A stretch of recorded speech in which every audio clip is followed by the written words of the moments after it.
Whether you're new to pool and practicing the basics, or a more experienced player performing drills to improve your shot making and positional play, the Drill Partner is perfect for you. What is up, Mr. We're Pinozo? back at it.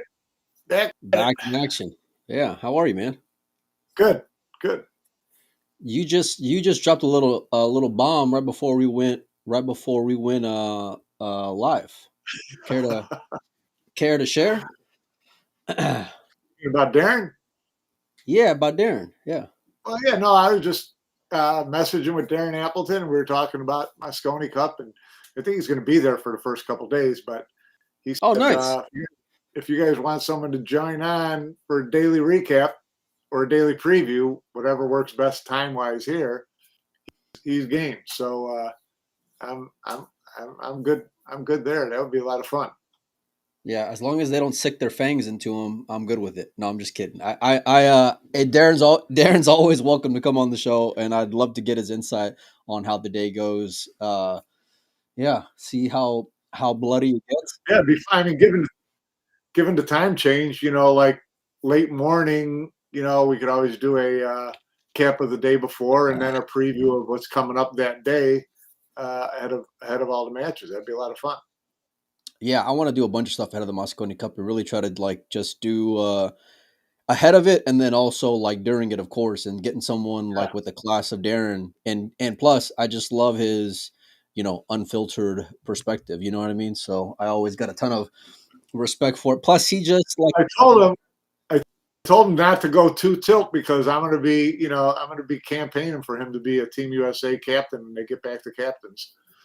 Team USA captain. 100%. Yeah. Do you think where's his loyalty at? Do you think he can be Team USA captain? He would do that. He would do that in a minute. Wow. Okay. Well, you know what? The boys ought to get together and chip in to go and hire themselves an actual captain. But we'll get to that. Hey, we see all you guys in the chat. Bridge Doorman, MV, of course, Milo Bell, Emerson. MV, we're not going to the Moscone Cup, although Mike will have eyes and ears on the ground, from what I understand, in Keith Paradise. No. Yeah, so we'll have some daily updates from him too, a little behind the scenes stuff. See what he drum up any dirt. Well, there'll be plenty of that, and there's been plenty of it leading up to it as well. I kind of wanted to. So here's a couple things that I wanted to do. Like I mentioned about doing player stuff, right? Like just kind of going over the years that the players have had individually, right? Because there's a lot of guys, which we'll get to in a minute, that get a little big chested without much of a resume in the year. You know what I mean? So I want to look at them individually, and then talk about their team dynamic, of course. And then what I wanted to do, Mike, is that if we can take the framework of what the Reyes Cup rules are, right? The parameters. Yeah. And then we can do one of us is gonna have to be the Team USA captain, one of them's gotta be the Team Europe captain. And then we gotta set our lineups, and then I want to dive into it. You know what I mean? Why we're going this route, all that stuff. So yeah, I mean, we should check and see. I'm sure they don't have it out yet, but see if they're going to use the exact same format as Reyes Cup. I would think so. I thought it was a really good format. I mean, it was clean. You couldn't double up. You could double up on players. Play singles. Then a couple of times you could play twice in the same day, but you couldn't keep throwing the same guy out there over and over and over. Everybody had to play singles. One second person played. All those type of things. I like that approach to it. I'm sure they'll stick with the teams matches the first three, so yeah, I think it'll be pretty similar. Yeah, I think so, and I hope so anyway, because I enjoyed that as well. And it gives a chance for, depending on the strategy, the likes of AJ getting an MVP, right, where they go with their weakest player first, and so that debate as to and it's going to be an interesting discussion whether you're on the European side or on the American side, depending on how heavy or how rookie weighted you want to go, depending on what team you're on. So I want to dive into that, and then on top of going back to the years that the players have had, I want to get Uncle. We're gonna bring back Uncle Mike's list of majors. So, and that's gonna be the reference point for how we do it. So we're gonna go with the Hall of Famer himself. We're not gonna go Philippine Open. I'm guessing we probably won't go. What else is Well, gonna I mean, be? you know, do you think the Perry Open was a bigger event than the Philippines Open? Yeah, hell yeah, I do. Yeah, Yeah. yeah. So, So, uh, yeah. no matter how you slice it, I think from a depth of field, from a prize money standpoint, So it's, you know, I don't know if I talk about even in terms of major. I'd say here, okay, here are the top 10 tournaments of the year. yeah, there you go. Open, But you'll open set 9 ball. Here's the well, top 10 open 9 ball tournaments of the year. well, it don't necessarily got to be 9 ball. I mean, sure, 9 ball, but Well, if we're talking about Mosconi Cup and their resumes going into it, I think that that's okay, more important yeah, than Alvin winning World 8 ball. sure, okay, yeah, I can buy into that. Shorty says hello. Yeah, and this way, like I do enough pissing people off as it is. So like by it being Uncle Mike's, list of majors, I'm I'm free and clear. So that's just the way that I move, buddy. So um no, yeah, it's gonna be good. Even though like the stuff online has been a little interesting and very different compared to years before. It's always going to be the premier event, at least for like looking into the events of the year. Mike Nathaniel is in the chat and says Atencio for next year, and I guess that's as good as a transition as any to go ahead and dive on into it. There was We're going to go into that. well, Into that. Okay. yeah, I That's mean, I fine. want to go into the trash talking, but listen, there has been no shortage of trolling the Americans online, from seeing the Co-Brothers in USA jackets to the amount of Filipinos in every forum just talking about how everyone's playing for second place and blah, blah, blah.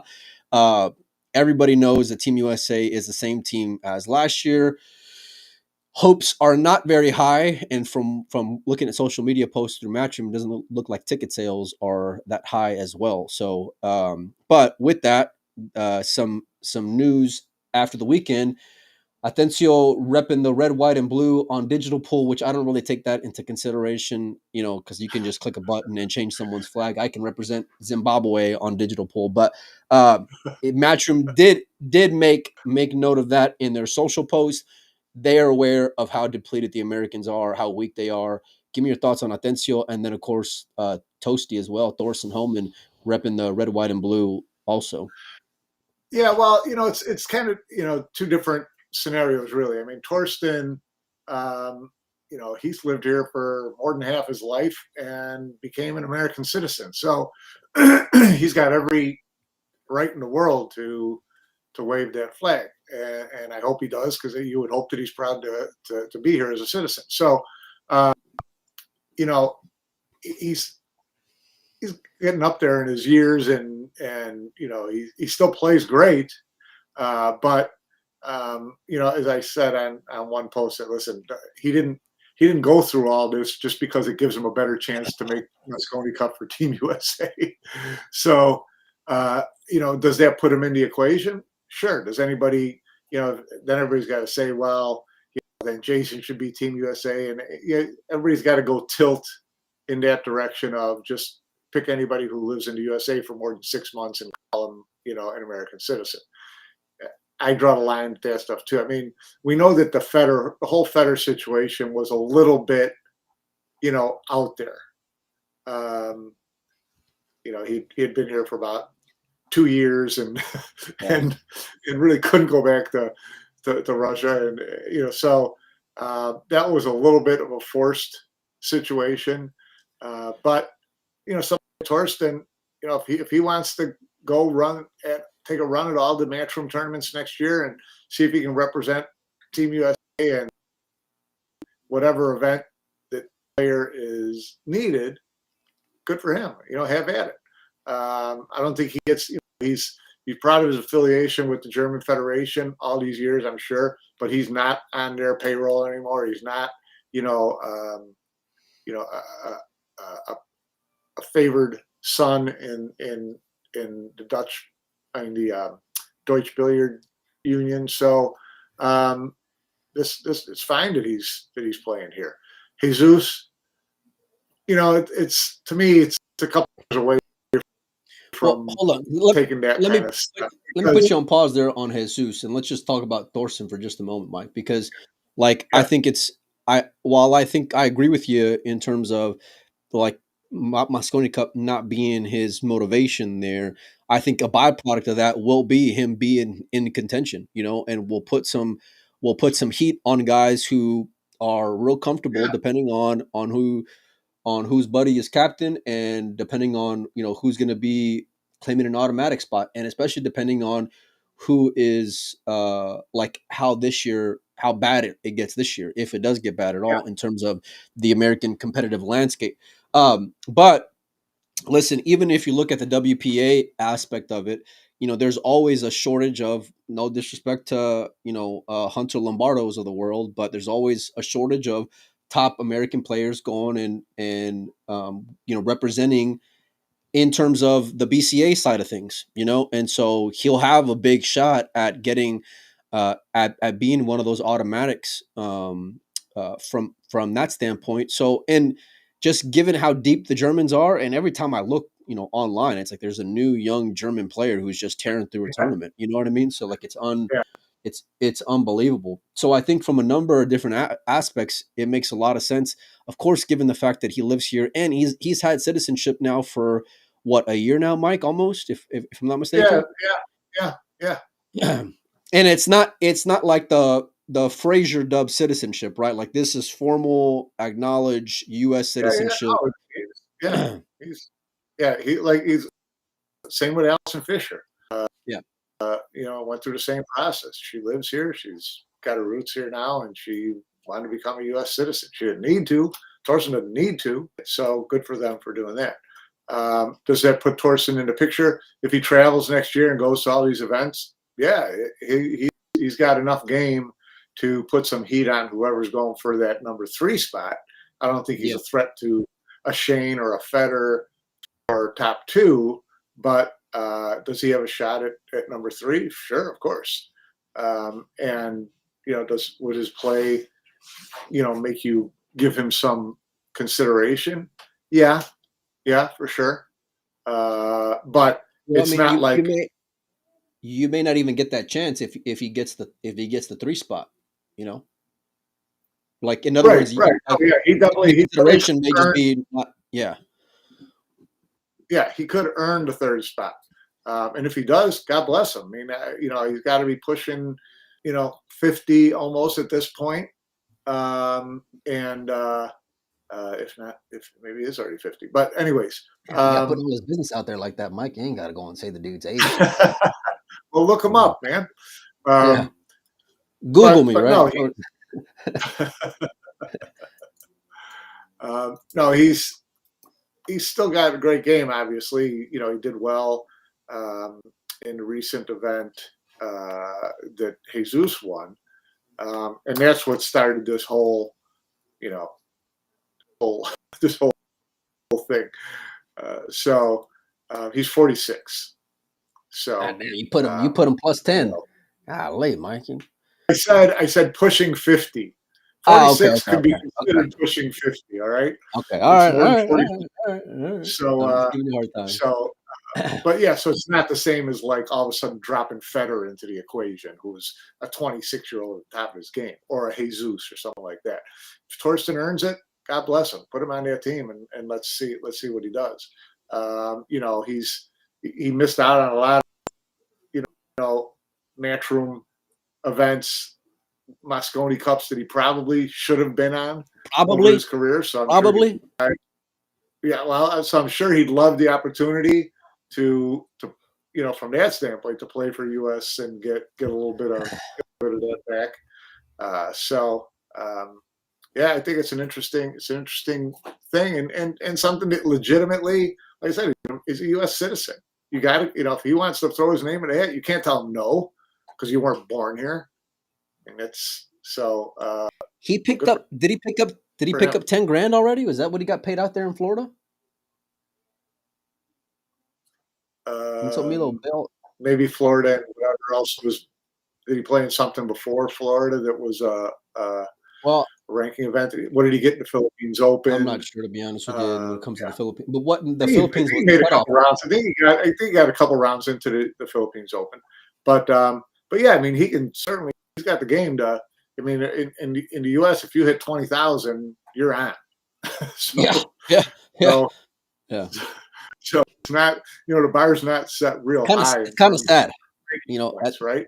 whenever you put it Yeah. like that, Mike. It's a little sad, but So you're right, uh, and I like it because it'll make guys who have been coasting have to actually earn their way, and have to go and travel, have to go and have performance, have to go and have signature wins along with that. Plus, if there is a change in captaincy, then it's like they're all going to be looked at with a different lens. Now, yeah, look, he's got a great cushion. He takes it as being a professional, and I know he doesn't like travel the full matchroom schedule, but he does play consistently. You know what nobody I mean? did And last well, that's a whole other question, Mike, that I wanted to ask you about because listen, now there's this WNT TV, right? Which every tournament that's got their umbrella, I think those tournaments were sold on the idea that you're going to have the best players in the world there, right? And then Matchroom goes and benefits by putting it behind their paywall, right, to showcase like the TV table on there. But like, is it worth it for these tournaments to still have that WNT logo on there? And what's the benefit at this point if top players year. aren't showing up as What's frequently? the drawback to them doing it? They don't pay any extra to Matchroom for being a WNT regional tournament or a ranking point tournament. They just basically get a good housekeeping stamp, and then they go on their way. So um, the WNT, I'm sure, helps them.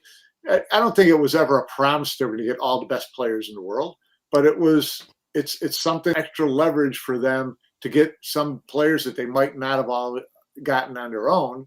So I don't think there's any drawback to tournaments still being WNT tournaments. So they're going to have a 9-ball tournament, and they're smart enough to run it at a time where there's, at the front end or back end of other events in whatever country or area of the country that they might be in. So, from a promoter standpoint, yeah, I think those events are smart, and they're not all going to get, 15 out of the top 20 players. They know that going in. They'll get some extra Yep. action, and But it this year in particular it's been slim pickings for a lot of these tournaments, especially compared to the way the prior year was.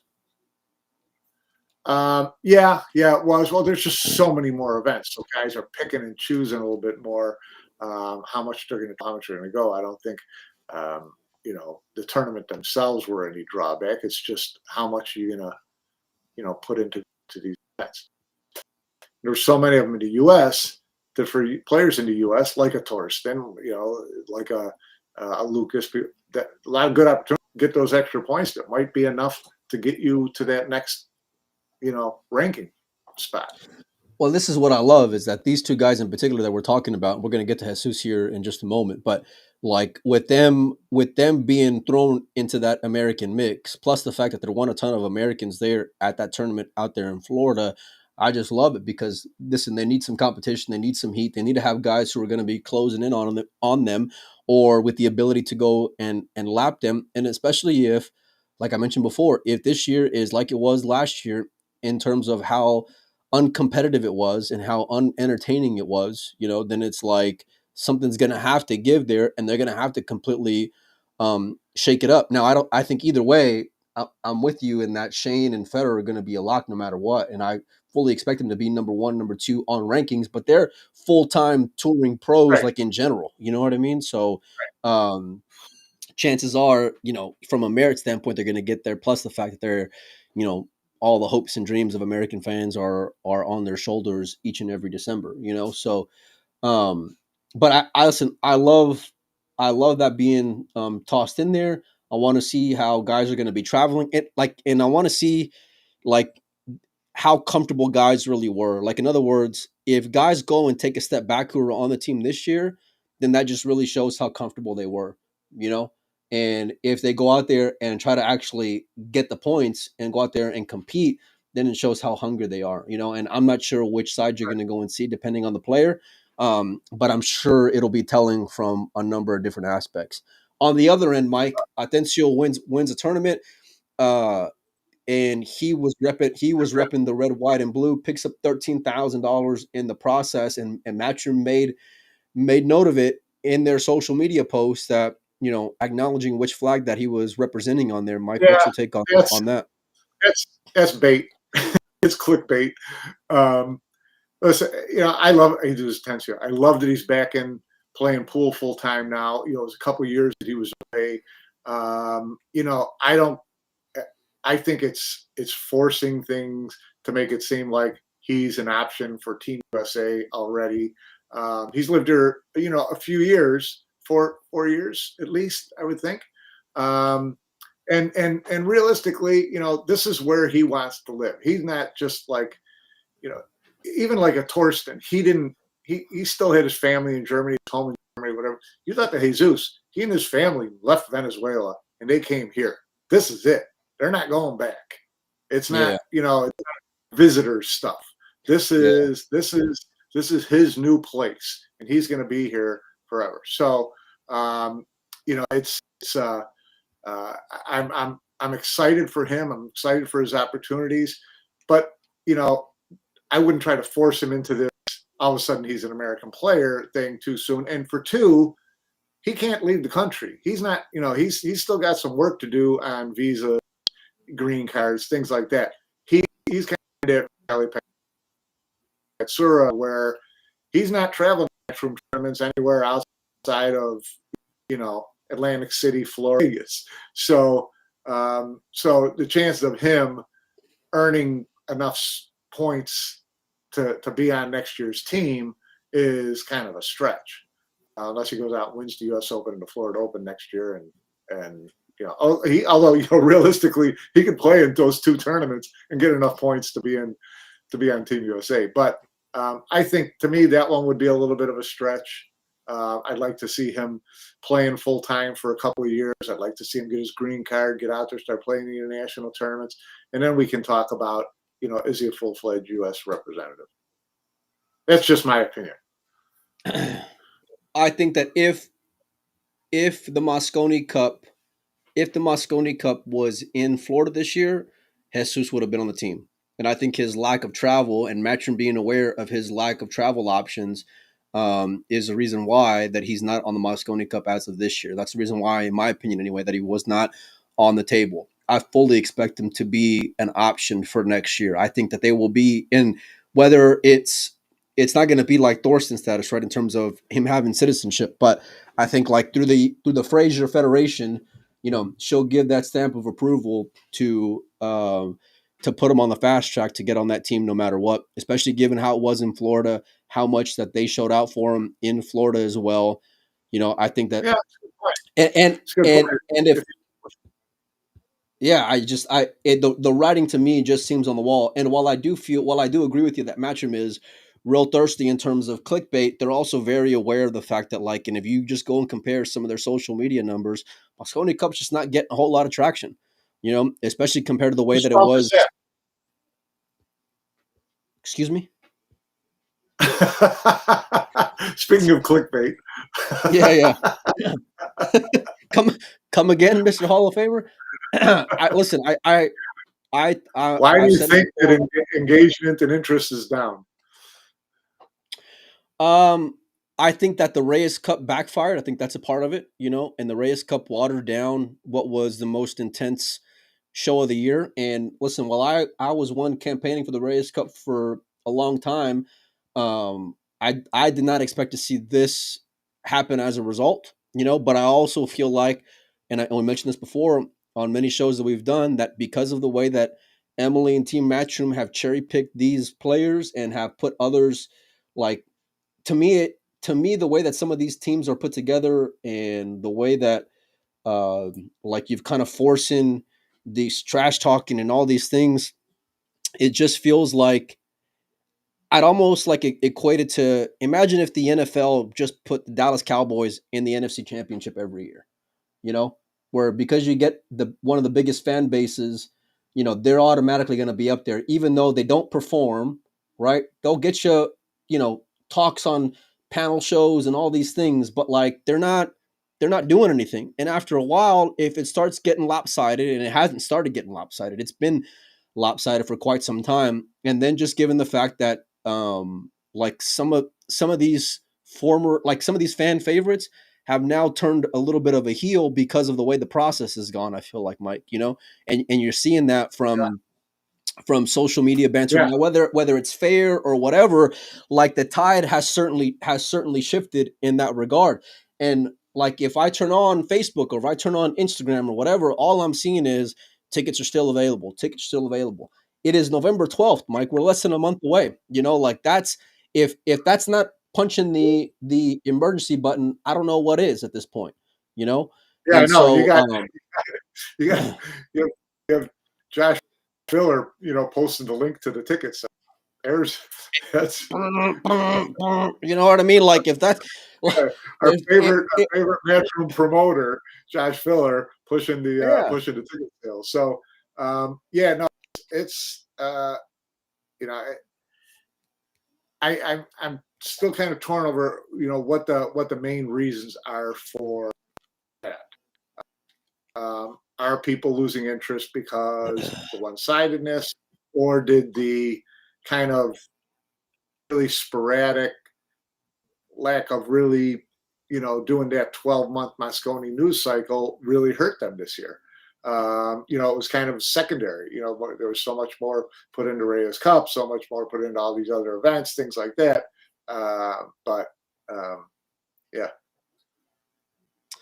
Yeah, I think like and the reason why I don't think it's from the competitive standpoint, Mike, is that if there were some fresh faces in the mix, right? Like and I don't care how you go and chop it up. I mean, there's a lot of people tuning in to watch Johnny Archer and Dennis Hatch and Rodney Morris and former Mosconi Cup champions go and compete free on YouTube this week on Ultimate Pool, So like people still want to see guys go and play, right?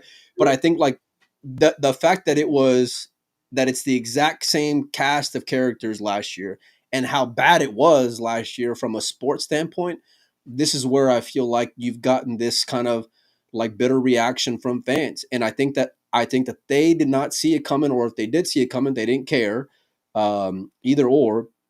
But certainly they went and took if the stands are not going to be as full, then it just shows they took the Mosconi Cup fans for granted in that aspect. Because I would be like, and I'm just speaking for me, so maybe I'm completely off base here in terms of the finger on the pulse, but I would be a lot more excited if there were some new faces on there just because of the uncertainty of it, right? To see who could do well, to see what could happen, to see how they do perform. And I would hold on to that and be looking forward to it, even though like you're talking strictly as a U.S. fan, and it's in Europe, so we're talking to most of the ticket buyers going to be European fans, and there are new faces on the European team, so there are some new people to watch, some new excitement, some new things like that. Yeah, but so will PS and Limits put faces in the stands, Mike?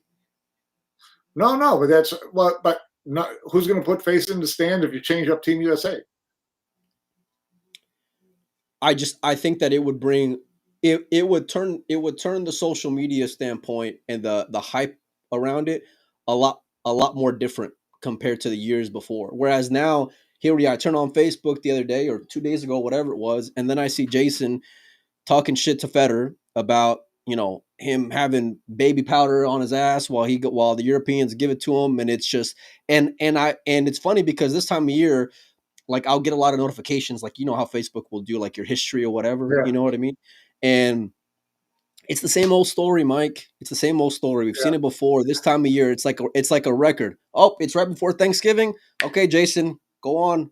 You're up, buddy. Go and earn the 40,000 or 80,000 or whatever it is. And Right. he'll trash talk them. Right? We'll play some blah blah blah. Even though I'll tell you a little story, Mike. So, and I posted this video the other day on Windows Open, and it was Jason talking about playing Federer again from 3 years ago.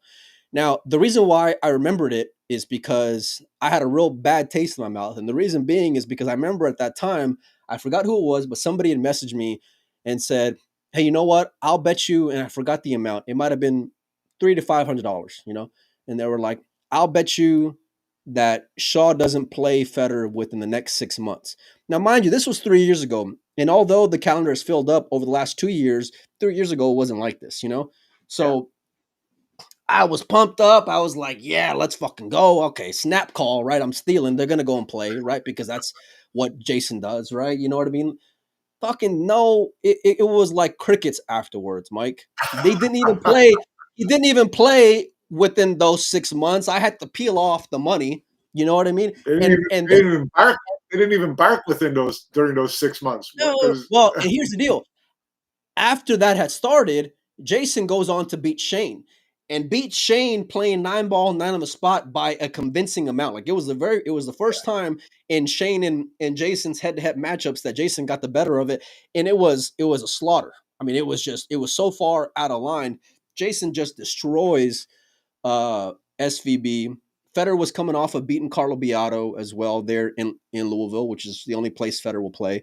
And it was like, so you figure Jason had momentum, right? Had some confidence 3 years yeah, ago. yeah, yeah. Well, now nobody on earth is going to stake Jason playing that game against Federer. Nobody with any respect for their money is going to go and stake Jason, seeing what Federer has done recently, Mike. You know, and so it's just it's a lot of just disingenuous barking, in my opinion. I think like it's almost like, hey, listen, you especially in Jason, right? Because he gets more favoritism from Matchroom more than anybody on the roster, right? So it's like, hey, you got to go and stir this up a little bit, Connor. You got to go and try to build the fight a little bit. You know what I mean? So you think he's being prodded? They're being prodded and orchestrated to have this online beef. Uh, I think that it's no coincidence that this same time of year, almost every year, this same shit happens. Is what I'll say. Now whether or not it's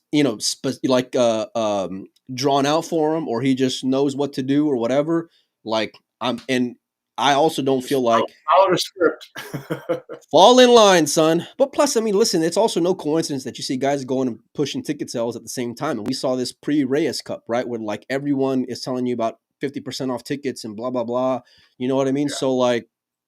And in the Mosconi Cup, the shit talking part of it's a big thing, right? Like we bought into that every single year. But Mike, these two guys in particular, they were laughing and cutting up, what, 6 weeks ago? Whatever it was, you know? About this cup, we've talked about, how much does playing together in the Reyes Cup affect, things going forward, like the Moscone, and we'll see. I mean, I'm hoping that they can throw in some game faces for Mosconi Cup, but we'll see. I think some of the guys do. Like, I think some of the guys do really play with that pride and that chip on their shoulder, and they bleed the red, white, and blue. That I believe, I don't think it's across the board. I think some of them, like I mentioned before, are collecting paychecks, and other ones are just a part of the ride, or a part of the show. Yeah. But it's like it's like, man, you can't even come up with some new material. You know what I mean? Like that's what it felt like when I'm seeing some of. And listen, Mike, you know me. I love good shit talking. I love when guys are going and barking and stirring the nest up and all these things, right? I love it. But like, I've seen Jason back out of playing Justin Bergman. I've seen Jason disappear when it comes to playing Federer, right? I've seen this dog and pony show over and over and over again, especially this time of year, right? It's no coincidence that like any other 9 months of the year, we don't hear anything about this. But right before you head out to Ali Pally, those two are going back and forth. And then, oh, by the way, Matchroom just happens to pick it up and promote it on their social media platform. When they tell you tickets are still available, click the link in the comments below, and so like I can't buy into the cheesiness part of it. That's where I get a little, come on, man. Yeah, it's true.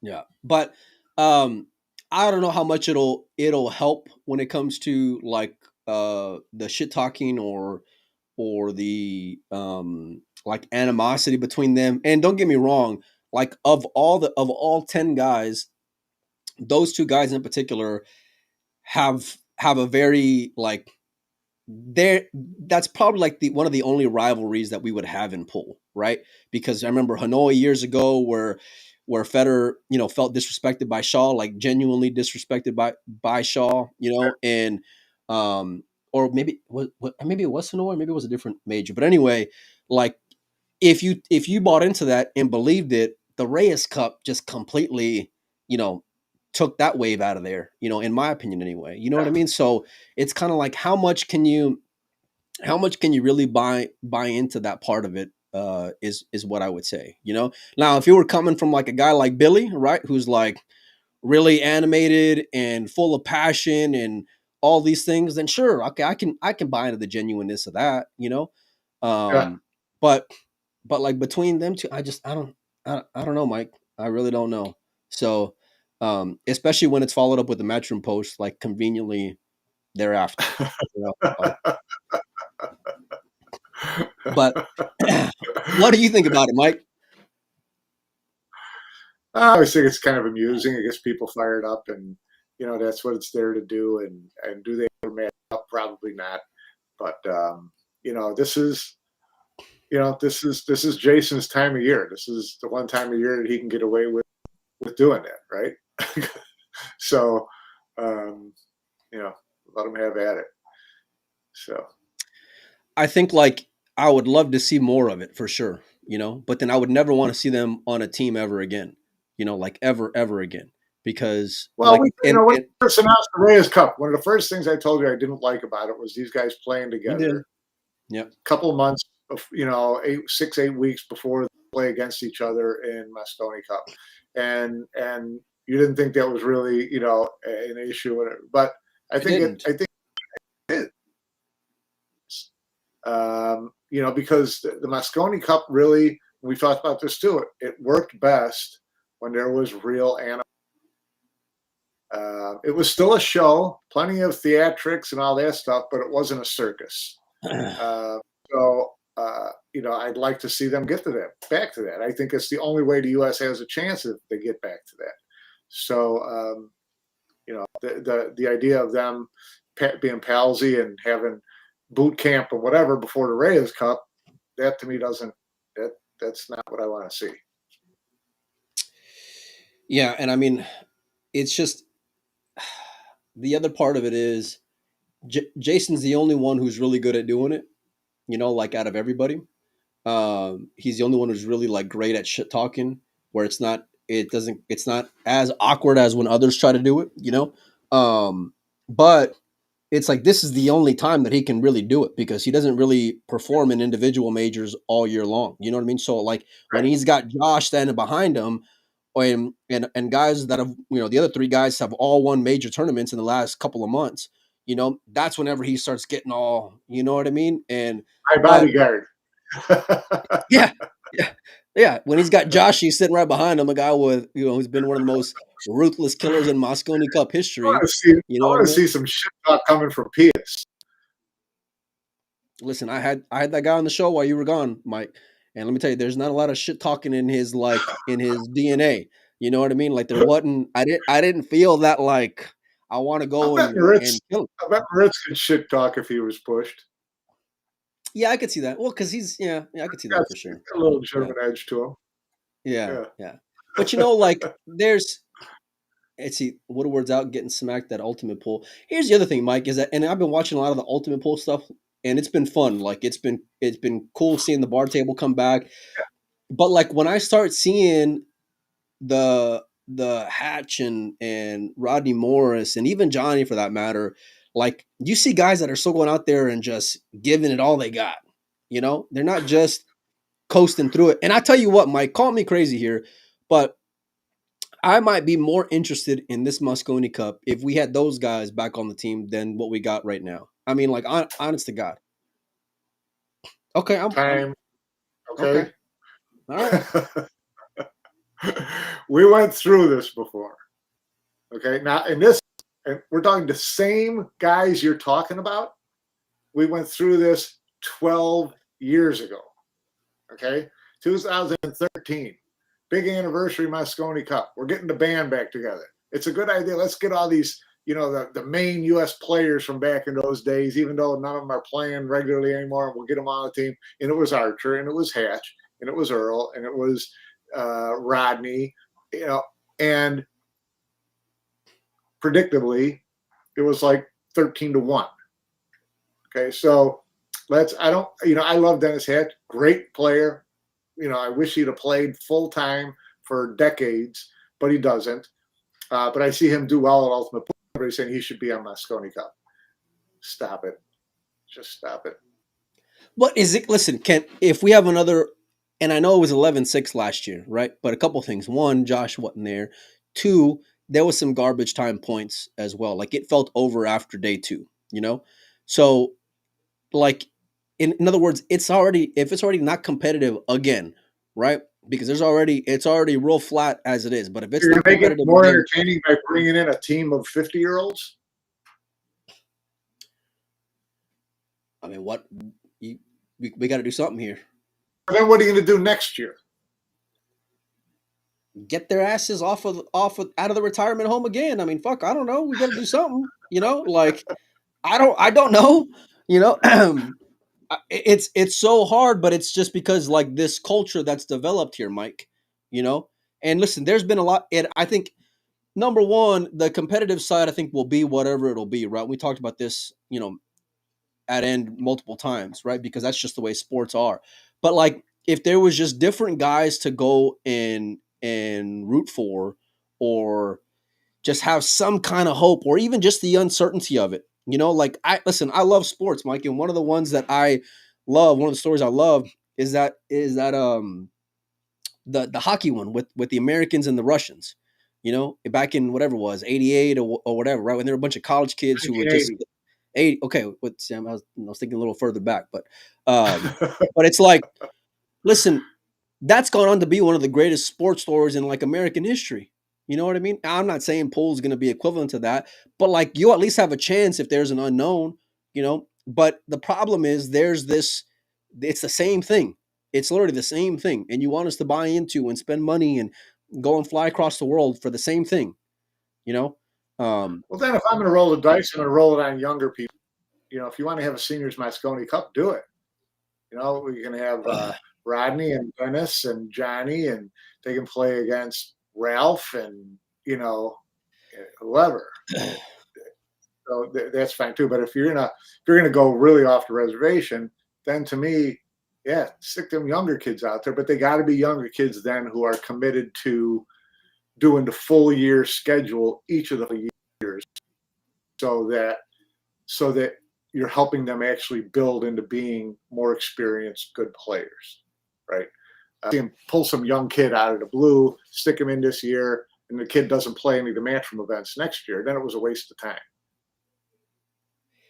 Well, sure. And the breaks, listen, the break is everything. I don't care what discipline it is, the break is all of it, right? Whether you're playing 10 ball, whether you're playing 9 ball, whether you're playing bar table, 8 ball, it don't matter. Like the break is all of it and then some. And the fact that the American kids are not practicing 9 ball and 9 on the spot would be a big disadvantage to them.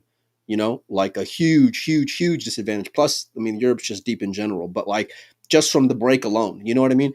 And I do think that there's some like talented youngsters out there who I would love to see. Like I would love to see Savannah out there. Call me crazy. I'd love to see Hayden Ernst. I'd love to see Adrian Prasad out there. I really would.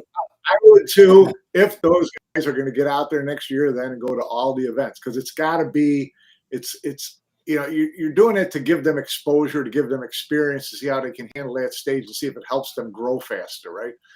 Then it would mean then next year you got to commit to trying to make it on points. Okay, you got to commit to that. That'll never happen, Mike. You know that. Over the next couple of years, let's see over the next couple of years what your growth trajectory is, whether you're getting better. Guys, you're just wasting my time sticking Hayden Ernst in here this year, and next year we don't see him at any events. Well, they can't play into the open events anyway, some of those kids, because they are still kids. And Matchroom has like, I think a 16 and over. 16. Yeah, 16. Yeah. 16 and over policy. Tell you what, you turn 16 in a day and have a social media following like JB Sukal, and then you get into Philippines Open. You'll not only get in the Philippines Open, Emily will be begging you to be a WNT pro, right? You'll get a lot of selfies. She'll share all your posts, which, by the way, Mike, I wanted to bring this up because, listen, I love giving her a hard time, especially recently. But you see her, like, I follow her on social media, obviously, right? But she shared a lot of Mosconi Cup players congratulatory posts, but there was a couple that I noticed didn't make the cut.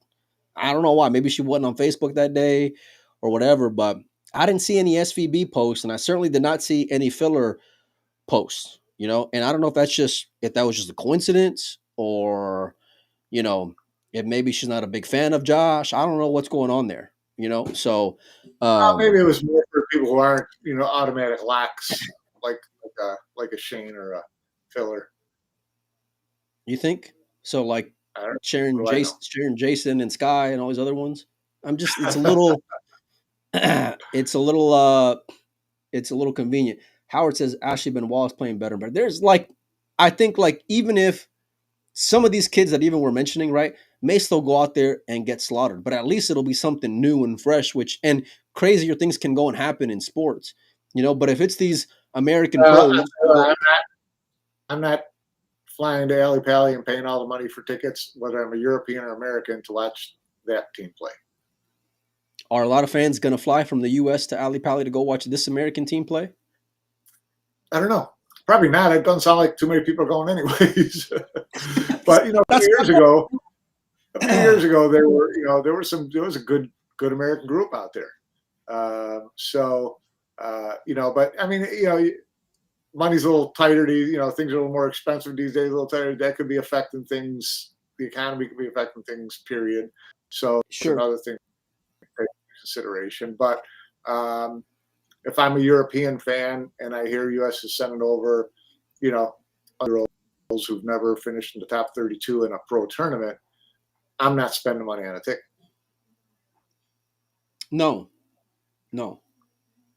but I don't care how you go and slice it up, right? Because even if you're going and looking from online in terms of the gambling side of it, and I can remember, Mike, even when they were getting smoked, man, so many people wanted to go and fire on Team USA. Like there was a lot of American fans who always wanted to bet on Team USA. And like in any sports, if you can get the gambling side of it, and it's a little dicey in this day and age, seeing all these pitchers and NBA players and all this other stuff, right? But like if you can go and get gambling thrown into it, like especially if it'd be legitimate, but even on like the secondary market, right, which is always what pool has been, it's like it's tough action. Like I mean, there's not a lot of people with a lot of faith, like I mean at all. And so and I don't ever remember seeing this type of, like I've never seen this turn from the fan base before. And you know me, I'm not an American homer, but even a lot of the diehards, even if they're still like supporting them online or whatever, like I want to see how many of those guys go and transition to buying a ticket and flying over there, because I think in years past they would have, and I think in years past a lot of these diehard fans did, but for whatever reason this year it's just, when Joseph set up here, it just felt kind of thrown out this year, and there was no buildup. And the buildup is what people get excited, and that's why the 12-month buildup was so important, because people, you can't build everybody up now. It's like, 3 weeks from now. I'm pulling the trigger on that trip now. You got to get me excited in April, in May, when I look at going over and I look at making that my vacation, and I get tickets, and when I can get a decent airfare, and I book my hotel and all that stuff. You just can't like slough it off until November, and then all of a sudden expect a bunch of people to say, "Oh, that's right, I'm really excited about it today. Let's go over there in 3 weeks." It's not as you're expecting too much then. Would you change like the qualification process in terms of like the cutoff date, Mike? I would make the qualification process more apparent, and keep it going. Yeah, maybe end it a little bit earlier. You don't want to end it too early, because people, somebody could jump into form or be out of form by the time the event comes around. Sure, right? That's fair. I don't mind it going close, but I kind of liked it before when they a couple of years ago. At first, I thought it was weird, but it wasn't actually that bad when you think about it. They had, the first pick was after this event. The second pick was after this event. So you had these locked-in people in these announcements early enough in the year to get you excited and to build up some news around, things like that. I didn't think, in retrospect, that doesn't look like a bad idea. To wait until November to announce the whole team, that's a bad idea. I think I agree with you, but I also feel like the rankings got to go and shift a little bit as well, because you can't, they have to be tiered in a way where it's not world championship or bust, because it completely takes the wind out of the sails in terms of the year long race. Imagine if there was, imagine if you knew your hockey team or your baseball team or whatever was making the playoffs come, July. It's like you want to sweat the whole season. You want to be on the edge of your seat for every little game and have it go and mean something. But the way that the World Championship is set up, it's obvious that the World Championship is so lopsided but still, that's, generally it's two spots, first and second. If they're both U.S. players, then it's kind of, then you got your two players already locked up for the top three. But early enough, who's going to be on the team. At least one player, is going to be on the team. I think they probably do need to do a little bit something with the points, because there is that real during the World Championship. U.S. Open, I think, with $100,000 first prize, that one's still okay in the scheme of things, but the World Championship is so lopsided that it kind of skews the points a lot. Hey, listen, whoever lasts longer in the U.S. Open, you're getting an automatic spot, or you're getting a wild card spot if you don't make it in on points. Give me something to be on the edge of my seat about, Whereas this year, it's like Federer's just been coasting through, and rightfully so. I mean, he's the best player, but it's like, and even in terms of the Reyes Cup thing, it's like Carlos so far ahead. Where, don't get me wrong, I would still pick him on the team like next year and the fall and all the following years, but. If you really want to make it like a year-round thing and have it be suspenseful and exciting, then it has to go and shift just a little bit. You know what I mean? And let them go and have just a good old-fashioned horse race. You know what I mean? Hey, listen, whatever American goes further in the U.S. Open, we'll see you. We'll see you come December, and you may go and have some. And I guarantee you guys are going to really be grinding, and it's going to be really exciting when you're sweating those outside table matches, and especially if it gets down to the thick of it. But like this year, for example, Oscar was the last American standing. He's playing Josh. They don't, in final 16 or final 32, they don't even get on TV table, Yeah. And so it's just, things have to be kind of adjust a little bit. And the other thing, Mike, and I want to mention, because LJ mentions the international, this is the other thing. Listen, you can have the International Open with a lot of Europeans. I mean, the whole team, Mosconi Cup, is not going to be there. So like, how are you have to figure out a way, especially if the USA market is a priority, right? There's not a whole lot of events that are adding 50 plus thousand or even 40 plus thousand or whatever, right? Right. And so seeing those guys go and dip out before the international, and I get it. Listen, they are going to go train. They're going to get their rookies involved. Europeans are going to go practice on a 4-inch pocket, 9-foot table in Scotland. They're going to go and grind out and really cut their teeth. And the Americans are playing bar table 8 ball in North Carolina. You know what I mean? Like, that's where, how do you put that emphasis on these domestic events, Mike? And furthermore, go and have, like, you want to inspire promoters like what Pat's doing, right? And having it being a ranking event to say, hey, listen, we value in what you bring to the market and what you bring to the competitive landscape of the Americans. But you have to figure out a way to, like, push these players to go out there and support those events as well, Mike. Because not seeing those guys. All the American players will be at the international, and they're going to kind of use that, and after that, I think they're staying together at the international. They're going to use that as part of their training thing. So, if they played this week on bar tables, I don't think it's going to ruin their chances to get their shit together at the International Open. Jason's option of dragging his team to Scotland, great. If I were a couple of those players, I'd be, I'd kind of rather be at the International Open, getting WPA points for next year and WNT points for next year, so that next year I like if Fran was in the Moscone, he wasn't going to the International Open, I think twice about it because Fran got left out of a couple of WPA tournaments because he didn't have any WPA points this year.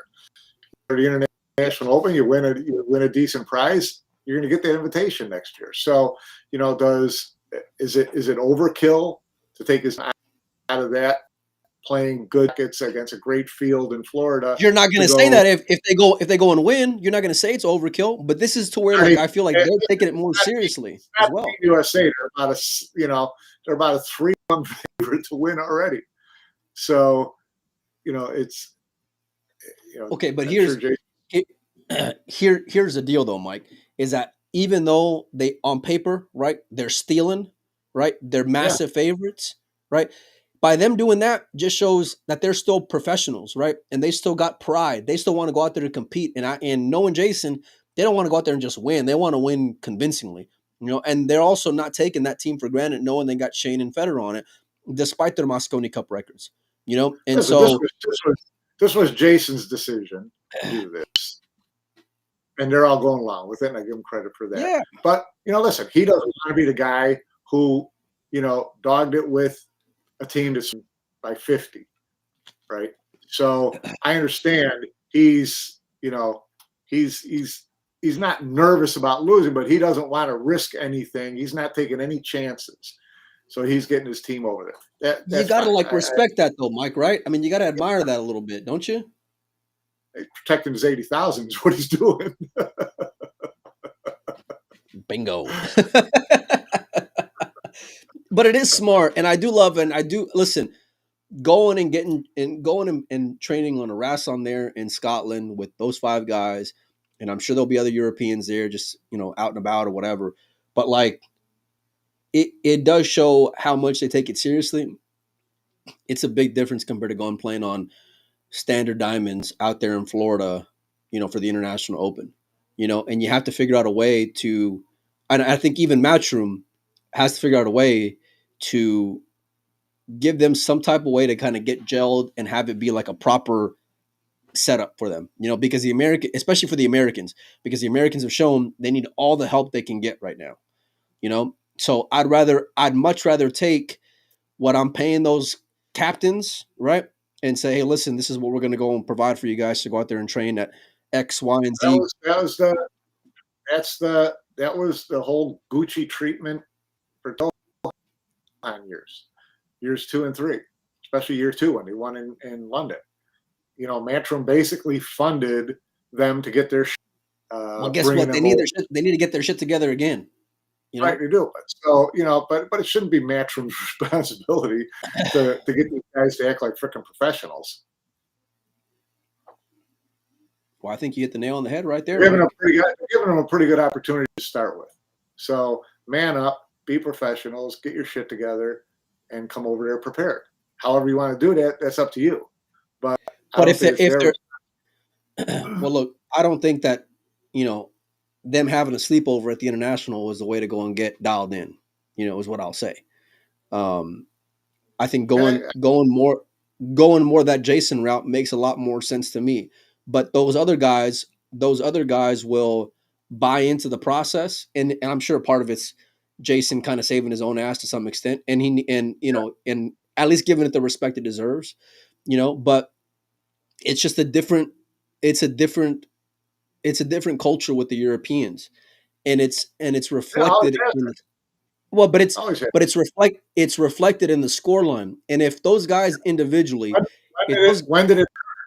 when a European was running the American camp, that's when it turned, and he dragged them over and made them play in Russia. He made them play international tournaments over there, and he did this and he did that. But that was an expensive proposition too. So, sure. Which is, I'm sure part of what turned all that relationship sideways. So, sure. How do you? The U.S. needs to figure out a way to do that.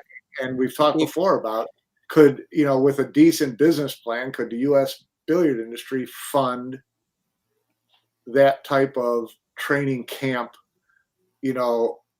if you had the right captain who had a good battle plan and it needed to be funded, could the industry fund that and get a Team USA that shows up there every year ready to play? And would the players buy into it? Well, you take the ones who do. And if they don't want to buy into it, you don't take them. I don't care whether it's Federer, whether it's Jane, whether it's whoever.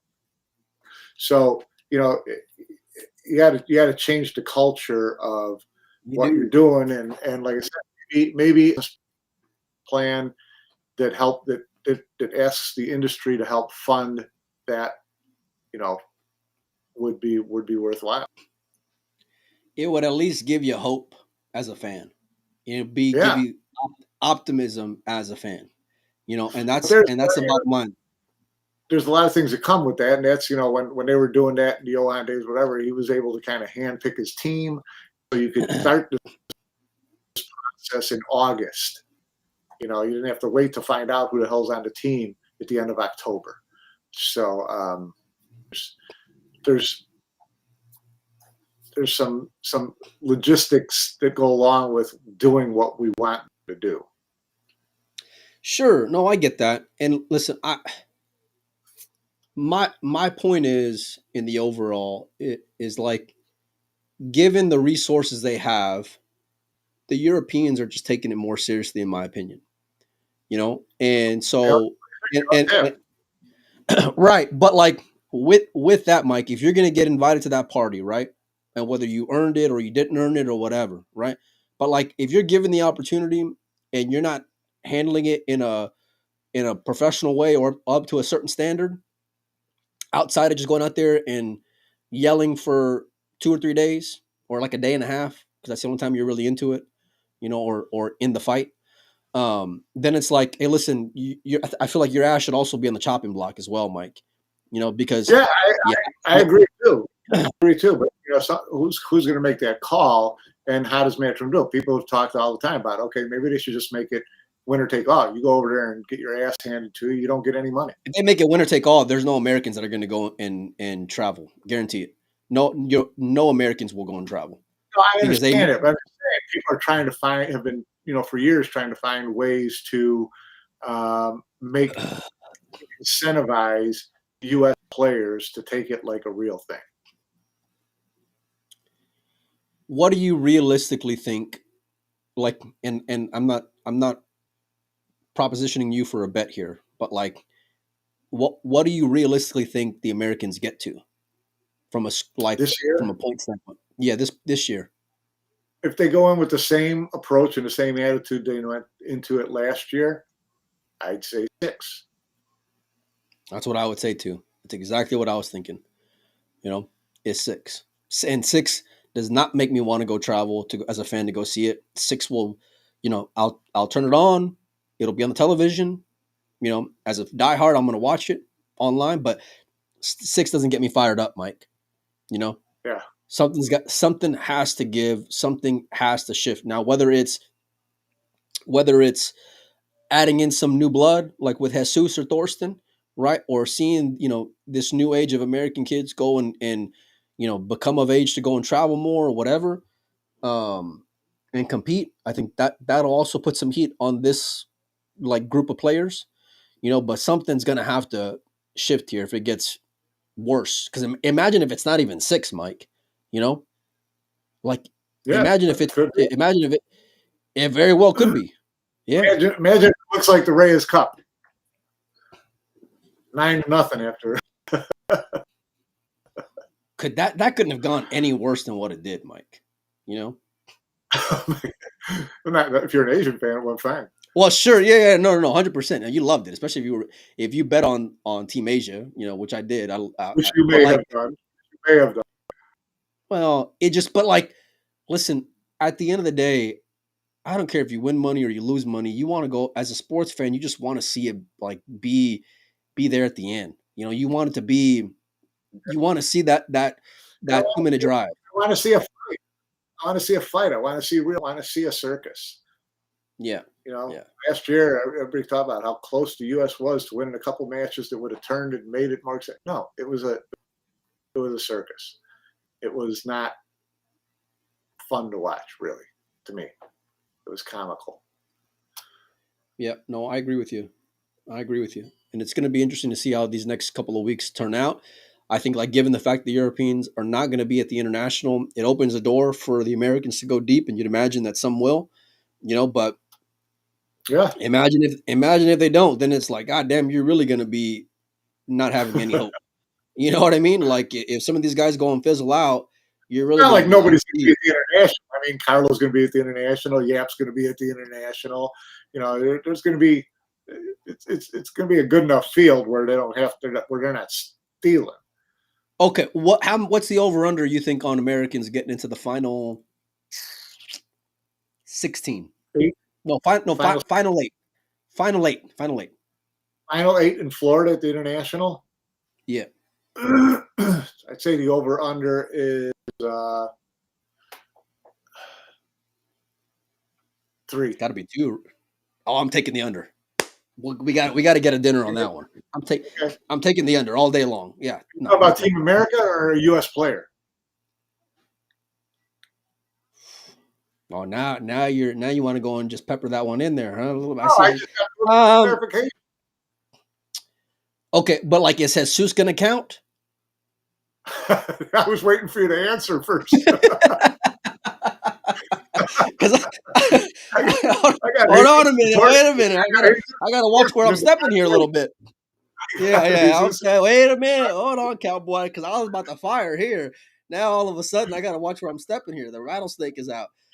Man, with those guys, I think 2's a number. Like 2's a push. I feel like, but like, man, it better at least be 2. I'll tell you that, Mike, because if it's not, god damn, man, like you got to have some kind of hope going into it. And right now, it's just it's bare, and it sucks because, like, listen, I don't mind saying it like how I feel, right? But at the same time, it's like I want to see more fire and optimism and enthusiasm and all these things. And the way it is right now, it's like, man, it's just not happening, So, anyhow, Mike, you got anything else before we get out of here? So you know what? I thought Arseni was going to play in. He is playing. He is playing. Yeah. Well, I was looking at they've got it alphabetically. I'm looking at the roster to see who's there from the U.S. and who's there from the rest of the world.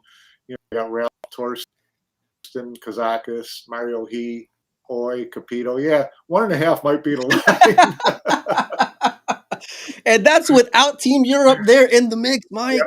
This is what I mean. Like it's just Victor, Dennis Grave. Yeah. Is Max going to be there? Because Max is going to be a final 8 with that break. He'll be there in the final 8 for sure. Mario will be in the final 8. Kazakis probably so as well. It's like you're going to have these usual suspects, but there's going to be a lot more of pitfalls that are not going to be there. With Team Europe not being in the mix. So I don't see Max there. No. Name ball entries. No, I don't see Max there. I don't see Alvin there. Passar. Yes. Fran's going to be there. He should be there. He'll have a good chance to pick up some points. Yeah. Lee Van, Carlo, Robbie Capito. And I wonder how, like, if let's say Fran goes deep, right, which you would favor him, even though he didn't look as sharp as ever during the Reyes Cup, but you'd favor him to go pretty deep at the international. Like, I wonder how some of these guys who are not going to be automatics for Europe, like the Pius and the Moritz of the world, how they might feel in 8 months from now or 6 months from now. That's why I said, if I was one of those guys, I would have been like, listen, I get it, but I would really like to play in this event because it's important to me. I would understand it. Yeah, a guy like a Pius or a Moritz, where they're not guaranteed. Like even David. David, David, yeah. And here's the other thing, Mike, because I love watching the Bigfoot every year, right? Like that's one of the events for Derby and for the international that I look forward to all the time. And now I don't even know who's playing in the Bigfoot at the international. And a lot of those guys, Filler, Jason, both them would have been in Bigfoot. Maybe David, maybe, but you're missing out on some pretty marquee names that would have been in there, So yeah, no, that was really disappointed when Jason pulled the team out of there. So. well, you gotta respect his outlook in terms of wanting to get his guys prepared. No, So, absolutely. but anyhow, Mike, we need to get that list of Uncle Mike's major events, top 10 9-ball, so we can get our stats together. Okay. Okay. I'm gonna reach out to Laley, try to get him scheduled on in the next few days as well. So I'd love to get his input on the Europeans and the way that things are kind of shifted over the last few years. And really, it seems like that that year in Vegas, Mike. Now that I think about it, was really the last time that I remember seeing like genuine fire. You know what I mean? Like shit talking. And I can remember Laley and Tyler were doing this number, even barking to go play even barking to go play a big set. And I remember Laley was like, "I'll play you one pocket. I'm not playing your rotation." So. But like it seems like after that, it's just all the winds kind of got taken out of the sails a little bit, at least from a like fire spirit Yeah, standpoint. right. So anyhow, Mike, always appreciated. I hear you got some news for Bears Digest coming up, so I'm excited to go and get your information on that here on an upcoming show ish, right? Yeah, sure. Sure. All right. And then when does the international even start anyway? This coming weekend. So when are you flying out? A week from today. Okay. All right. Well, I also want to do like a Hall of Fame thing too. So, and kind of preview that. But anyhow, thanks everybody for hanging out with us. Call boys on the show. I said I love having Carl on. I don't know about getting anybody from Matchroom right now, given the way that it's been a little spicy lately. You know what I mean? So, but I always love having Carl on, and really out of the whole like roster there, as far as like pundits or whatever, like I really respect Carl because he calls it like he sees it. He's not afraid to kind of like tell it like it is. You know what I mean? And he doesn't. He'll say what he feels, no matter if they're Europeans or if they're Americans or whatever. He'll just kind of say it like how he feels. So that might actually be a good idea, MV. So anyhow, we'll see all you guys and gals later. We're gonna get out of here, but thanks for hanging out with us.